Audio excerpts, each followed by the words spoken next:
Hello बच्चों, let's read the question. The question is the electric potential at a point in free space due to a charge q coulomb is q into 10 the power 11 volt. The electric field at that point is, तो electric field कितना होगा उस point पर, ये हमें बताना है। तो देखिए इस क्वेश्चन के लिए जो हमारा की कॉन्सेप्ट रहेगा उसमें मुझे पता होना चाहिए कि किसी भी चार्ज की वजह से किसी भी डिस्टेंस पर जो पोटेंशियल आता है v, वो तो मेरा होता है के क्यू अपॉन आर, जहाँ पर क्यू चार्ज है और आर वो डिस्टेंस है जहाँ पर हम पोटेंशियल निकाल रहे हैं। और जो इलेक्ट्रिक फील्ड आता है उस पॉइंट पर उस चार्ज की वजह से, वो हमारा आता है के क्यू अपॉन आर स्क्वायर। ठीक है, ये इक्वेशन फर्स्ट है, इक्वेशन सेकंड है।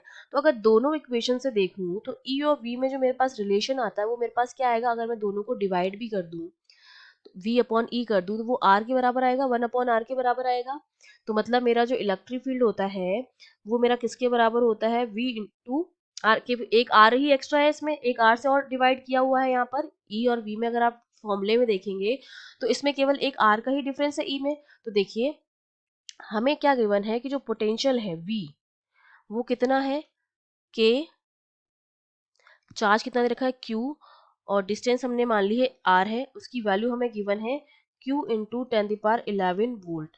तो यहाँ से k into r 1 upon 4 pi epsilon naught, अगर k की जगह मैं लिख दूं 1 अपॉन 4 पाई एप्सिलॉन नॉट, तो 4 पाई k जो होता है कप्पा कांस्टेंट होता है, इसकी वैल्यू होती है 1 upon 4 pi epsilon naught. Free space दे रखा है तो एप्सिलॉन नॉट ही आएगा। तो यहाँ से 4 पाई एप्सिलॉन नॉट आर की जो वैल्यू आ जाएगी वो हमारे पास आ गई 10 पावर माइनस 11। क्यू से क्यू तो क्या हो गया, कैंसिल हो गया। ये इक्वेशन 1 हो गई।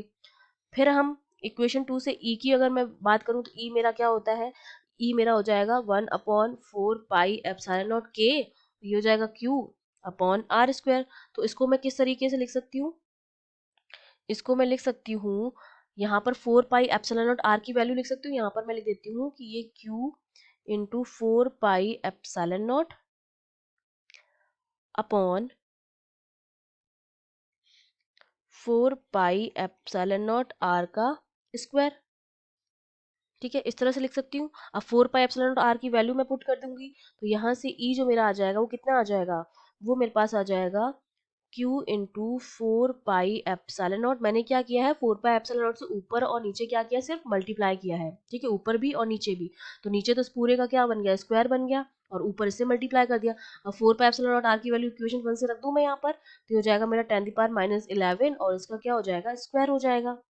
ठीक है, तो यहाँ से मेरे पास E की जो वैल्यू आ जाएगी वो मेरे पास कितनी आ जाएगी, 4 pi epsilon not into Q, और 10 पावर माइनस 11 का हो जाएगा 10 पावर माइनस 22, और ऊपर जाएगा तो ये प्लस का बन जाएगा, तो 10 पावर 22, और ये हो जाएगा वोल्ट पर मीटर।